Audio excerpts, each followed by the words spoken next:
Assalamualaikum warahmatullahi wabarakatuh. Pada kesempatan kali ini saya akan mempresentasikan pendapat dan kritik saya tentang penyimpangan asas legalitas pada pasal 2 RUU KUHP. Dalam hukum pidana dikenal sebuah asas fundamental yang menjadi dasar hukum pidana pada umumnya. Asas ini dikenal sebagai asas legalitas. Suatu perbuatan tidak dapat dipidana kecuali berdasarkan kekuatan ketentuan perundang-undangan pidana yang telah ada.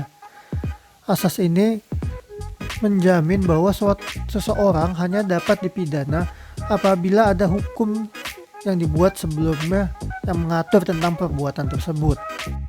Asas ini diciptakan oleh Van Verba, seorang ahli hukum Jerman.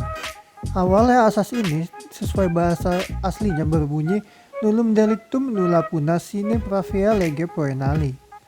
Secara umum, si Van Verbal ini membagi adagium tersebut menjadi tiga bagian, yaitu nulla puna sine lege, yang berarti tiada hukuman kalau tiada ketentuan undang-undang.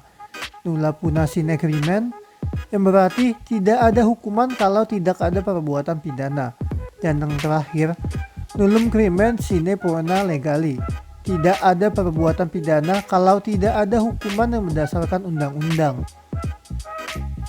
Seiring berjalannya waktu, hukum pidana pun tentunya makin kompleks dan banyak asas-asas pidana umum yang dikesampingkan demi menegakkan keadilan. Namun, perlu dilihat apakah asas-asas ini jika dikesampingkan akan menghilangkan fungsi pidana pada awalnya.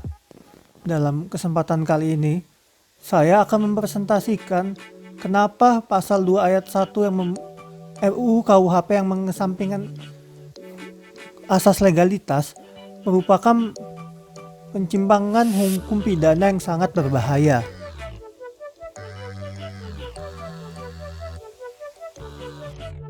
Sebelum masuk masalah pokoknya, saya akan menjelaskan beberapa hal terlebih dahulu. Yang pertama, terkait sejarah asas legalitas.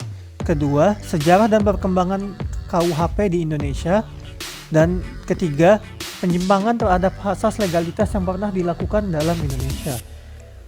Saya akan menjelaskan hal ini dengan tujuan untuk melihat kenapa asas legalitas ini disimpangi oleh RUU KUHP berdasarkan sejarah perkembangan hukum pidana di Indonesia serta penyimpangan asas legalitas pada masa-masa terdahulu. Selain itu, saya juga akan mempertimbangkan apakah penyimpangan asas legalitas ini mengesampingkan maksud awalnya asas legalitas ini dibuat.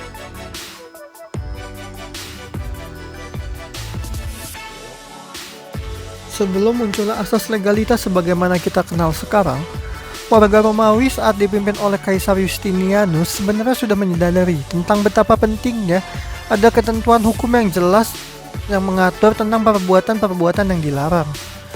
Pemahaman tersebut akhirnya mulai berkembang menjadi semua pemahaman terkait pentingnya kodifikasi pada masyarakat Eropa. Asas legalitas kemudian semakin dianggap dibutuhkan ketika perilaku penguasa-penguasa semakin sewenang-wenang dalam menjatuhkan sanksi pidana yang kejam kepada masyarakatnya. Terutama terkait saat revolusi Prancis, asas legalitas akhirnya dikodifikasikan dalam Déclaration des droits de l'homme et des citoyens, sebuah undang-undang yang keluar pada masa pecahnya revolusi Prancis. Melihat sejarahnya, maka terlihat jelas bahwa raison d'être asas legalitas adalah yang utama untuk menghindari kesewenang-wenangan penguasa dalam menjatuhkan sanksi pidana kejam kepada masyarakatnya. Dengan kata lain, asas legalitas diciptakan untuk melindungi masyarakat dari sanksi pidana yang tidak masuk akal. Hukum pidana pertama kali dikodifikasikan di masyarakat Indonesia pada masa kolonial Belanda pada tahun 1866 dengan adanya Koninklijk Besluit yang memberlakukan Het Wetboek van Strafrecht voor de Europeaan yang berlaku pada tahun 1867 bagi golongan Eropa. Het Wetboek van Strafrecht voor Indelen Dermade Gestlingde tahun 1872 yang dengan ordonansi tanggal 6 Mei 1872 mulai berlaku pada tanggal 1 Januari 1873 bagi golongan penduduk asli Bumiputra dan bagi orang-orang yang dipersamakan dengan Bumiputra. Dan yang terakhir, Politisch Strafrechtman S110 dan Politisch Strafrechtman S111, yaitu dengan ordonansie tanggal 15 Juni 1872 S110 Politisch Strafrechtman berlaku bagi golongan Eropa dan dengan ordonansi tanggal 15 Juni 1872 S111 Politisch Strafrechtman berlaku bagi golongan penduduk asli Bumiputra. Namun, kemudian peraturan ini diperbaharui lagi dengan sebuah peraturan dasar yang dibuat oleh Raja dan Parlemen Belanda yang secara khusus mengatur negara jajahannya, yaitu Regeling Reglement. Regeling Reglement ini kemudian memberlakukan Wetboek van Strafrecht Nederlands-Indisch atau yang nanti dikenal sebagai KUHP Hindia Belanda. Dan kemudian peraturan tersebut dipertegas lagi berlakunya untuk seluruh penduduk Indonesia berdasarkan pembaharuan pidana selanjutnya, yaitu Indisch Strafregeling. Pada saat Indonesia awal merdeka, pemerintah memberlakukan beberapa hukum Belanda untuk mengisi kekosongan hukum. Salah satu yang berlaku adalah Wetboek van Strafrecht milik Belanda yang kemudian secara resmi dikodifikasikan menjadi KUHP dengan berlakunya UU nomor 1 tahun 1946. Seiring berjalannya waktu, KUHP peninggalan Belanda ini dianggap memiliki nilai-nilai yang tidak sesuai dengan nilai-nilai bangsa. Oleh karena itu, pemerintah sudah beberapa kali mencoba membuat RUU KUHP untuk membenarkan masalah-masalah tersebut. Pemerintah dalam rencananya membuat RUU KUHP pada intinya memiliki beberapa raison d'être. Yang pertama, dekolonialisasi KUHP yang masih merupakan warisan masa penjajahan. Kedua, demokratisasi hukum pidana. Ketiga, konsolidasi hukum pidana. Dan keempat, adaptasi dan harmonisasi terhadap berbagai perkembangan hukum yang sudah terjadi sebagai akibat perkembangan di bidang ilmu pengetahuan hukum pidana serta perkembangan nilai-nilai yang ada di Indonesia. Walau begitu, pemerintah Indonesia sampai sekarang belum sukses menciptakan RUU KUHP yang disetujui oleh masyarakatnya. Secara yuridis, ada beberapa ketentuan pidana yang melanggar asas legalitas atau setidaknya menyimpanginya, secara langsung atau tidak secara langsung. Yang pertama dan paling jelas adalah pasal 1 ayat 2 KUHP, yang membolehkan melakukan penyimpangan terhadap asas legalitas asal penyimpangan itu dilakukan dengan maksud untuk menguntungi terdakwa, sebagaimana asas lex favoreo. Dan kedua adalah pada kasus bom Bali. Ketika bom Bali terjadi, Indonesia sendiri masih belum punya undang-undang terorisme. Namun karena dampak besar bom Bali, maka pemerintah memutuskan untuk menggunakan Perpu yang berfungsi mengesahkan UU terorisme untuk digunakan kepada para pelaku bom Bali. Yang terakhir adalah UU Pengadilan HAM, di mana Pengadilan HAM ad hoc bisa mengadili orang-orang yang melakukan genosida atau kejahatan HAM berat sebelum undang-undangnya keluar. Hal ini disebabkan karena kedua kejahatan ini dianggap sangat berat dan lebih tidak adil apabila orang-orangnya tidak diadili sesuai hukum daripada melanggar asas legalitas itu sendiri.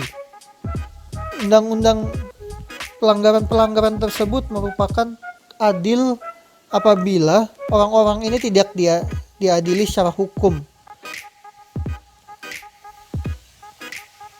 Berdasarkan hal tersebut, maka dapat dilihat bahwa asas legalitas dapat disimpangi ketika itu menguntungkan terdakwanya atau ketika ada sebuah kejahatan yang luar biasa seperti terorisme, pelanggaran HAM berat atau genosida.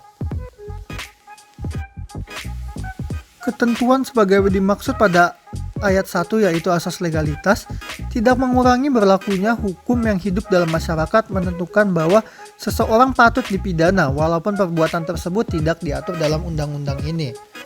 Itulah bunyi pasal 2 ayat 1 RUU KUHP yang dianggap menyimpangi asas legalitas Indonesia dan menjauhkan KUHP yang baru dari nilai-nilai kolonialisme. Namun sayangnya, hal ini justru bertentangan dengan alasan awalnya asas legalitas itu dibuat, yaitu kepastian hukum. Seharusnya pasal tersebut, terutama frasa hukum yang hidup di masyarakat, merupakan pengakuan eksistensi hukum adat dalam hukum pidana Indonesia dan menjadikan hukum adat tersebut sebagai dasar pemidanaan. Hal ini sebenarnya sudah sesuai dengan spirit pembuatan RUU KUHP, yaitu menjauhkan diri dari nilai-nilai masa kolonial dan mendekatkannya dengan nilai-nilai hukum yang hidup di Indonesia. Namun hal ini tidak sesuai dengan raison d'être-nya asas legalitas, di mana seharusnya pidana umum semuanya dilakukan kodifikasi terhadapnya demi melindungi warga dari penguasa yang sewenang-wenang. Jika dikaitkan dengan penyimpangan-penyimpangan sebelumnya, hal ini juga berbeda karena ketika bom Bali dan pelanggaran HAM menyimpang asas legalitas, hal itu terjadi saat adanya kejahatan luar biasa. Dan selain itu, pasal 1 ayat 2 KUHP menyimpangi asas legalitas demi menguntungkan terdakwa. Hal ini sesuai dengan raison d'être adanya asas legalitas. Kesimpulan 1. Raison d'être asas legalitas dibuat berdasarkan sejarahnya adalah untuk menghindari perilaku penguasa yang sewenang-wenang dan melindungi masyarakatnya. 2. Alasan dibuatnya KUHP. 2. Salah satu alasan dibuatnya RUU KUHP adalah untuk menanamkan nilai-nilai masyarakat Indonesia ke dalamnya. 3. Penyimpangan asas legalitas berdasarkan sejarahnya dilakukan apabila ada kejahatan luar biasa atau untuk menguntungkan terdakwanya.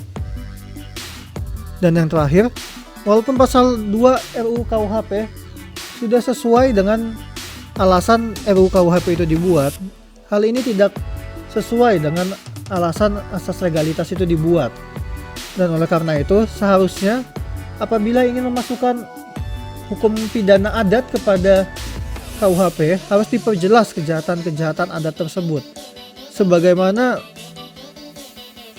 hukum Aceh telah memasukkan hukum pidana Islam yang sebenarnya hukum pidana Islam itu sudah menjadi nilai-nilai masyarakat Aceh kepada peraturan resmi yang berisi tentang ketentuan-ketentuan pidana Islam. Sekian presentasi dari saya. Mohon maaf kalau ada kekurangan atau kendala teknis. Wassalamualaikum warahmatullahi wabarakatuh.